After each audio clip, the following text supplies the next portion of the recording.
Hello and welcome at our GCP-Mindset channel. I hope you're doing well. Today I would like to give you a short update about the corona situation within clinical trials. Last week we discussed already the MHRA recommendations. In the meanwhile, additional competent authorities came up with further guidelines and recommendations. And today I would like to discuss with you the FDA and EMA guidances on the corona crisis during clinical studies.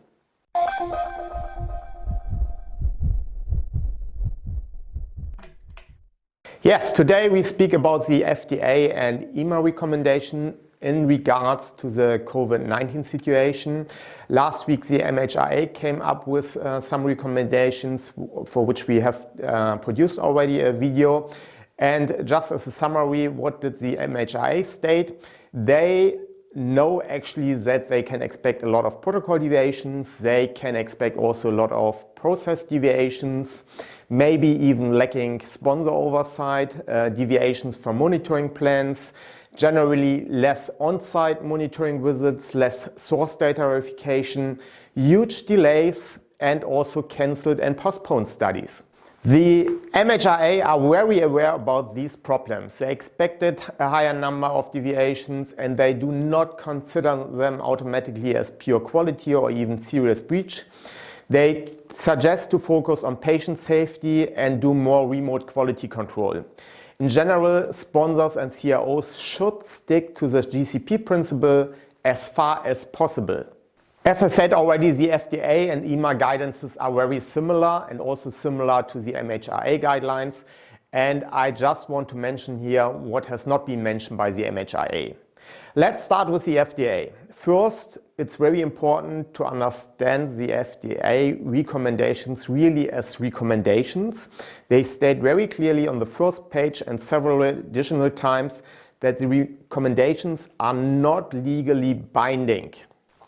I think it's quite wise of the FDA to mention that. First, we can follow recommendations, however, clinical trials have a huge variation.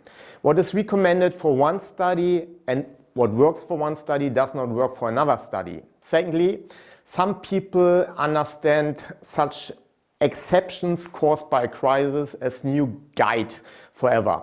It's important to understand that processes which seem to be acceptable during such crisis are completely unacceptable during normal days, like a lack of oversight, which is normally very often considered a critical finding, is in the meanwhile acceptable.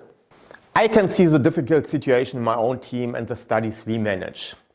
We have a huge variation of studies. We have multinational studies, which needs to be managed completely different to our national studies. We are running studies in very sick patients, like our oncology studies. They need to be managed again differently to our eye care studies and also completely different to our studies in aesthetic medicine. So the guidance are just suggestions and we should not replace them by using our brain, our experience. We really need to think study per study about different ways and actions to mitigate the risk of the crisis. Differently to the MHRA, the FDA also highlights that the data integrity is important for studies. They also ask sponsors once again that decisions made, for example, in regards to discontinuation of study subjects or stop the application of study drugs really depends on study design, study product and study indication. There's not one rule which fits for all trials. The FDA also suggests to think about alternatives to follow up on patient safety. For example, at different locations, via phone calls, via local labs, even though the protocol requires a central lab. Funny enough, I just had contact with an investigator of a large German university clinic, and the clinic closed down all activities which are not that urgent in the moment. For her study indication, we can say it's not that urgent in terms of medical treatment, but of course for the study it would be important that we have a follow-up for the patients. And she managed with a colleague who is an investigator at the private clinic to move all her patients to the private clinic to do the visits there, to collect as many as possible data, and to take care of the safety of these study patients. So for that study, which is a dermatology study, it works extremely fine.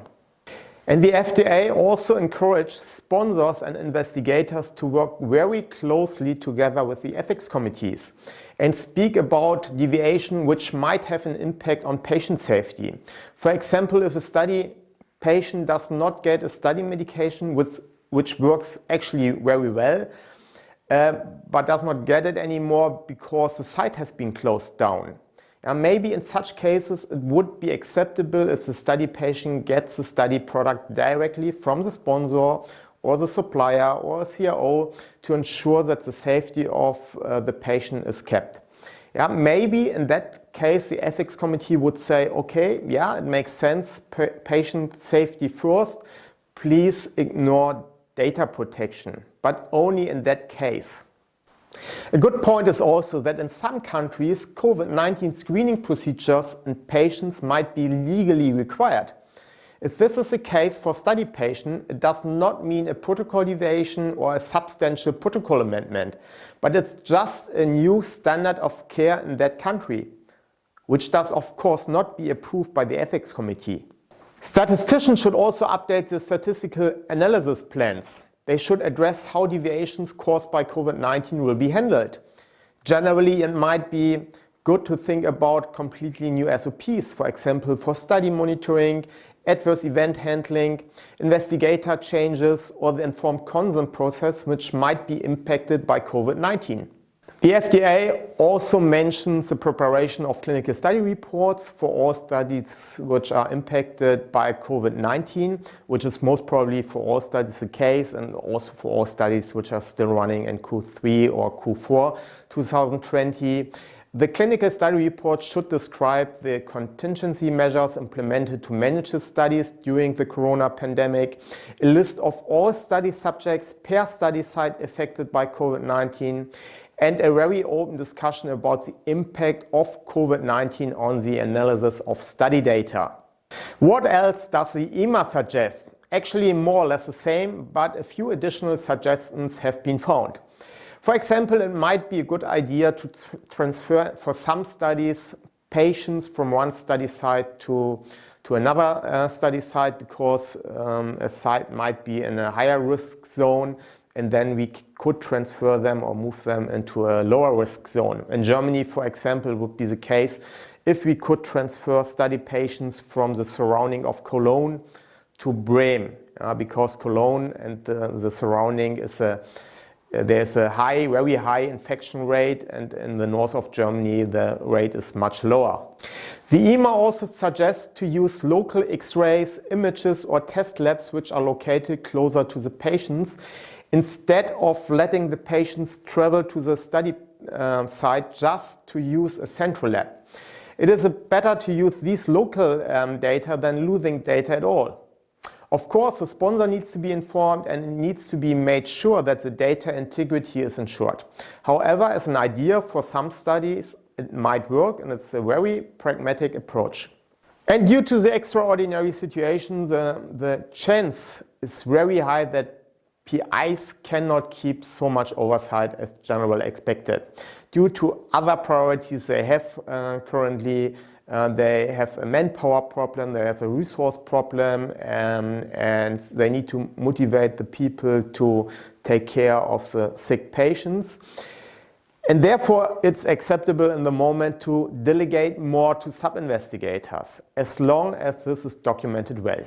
When I talked last week about the MHRA recommendations, I highlighted that the quality risk management plans or the risk assessment plans need to be updated because nobody expected Corona to be a huge risk for their studies.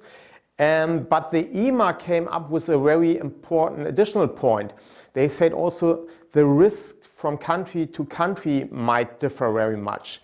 Based on the infection rate, for example, Italy is currently a high-risk country for studies, for running studies, whereas other countries like our Eastern European countries, Romania for example, is a low-risk country because the infection rate is quite low. Interesting is also what they suggest for the key study inclusion process, the consent, or actually they describe the reconsent way of patients during a running study because of new relevant information. It should be avoided that a patient comes only for the consent process to the study site. Just to reduce the risk for the patient.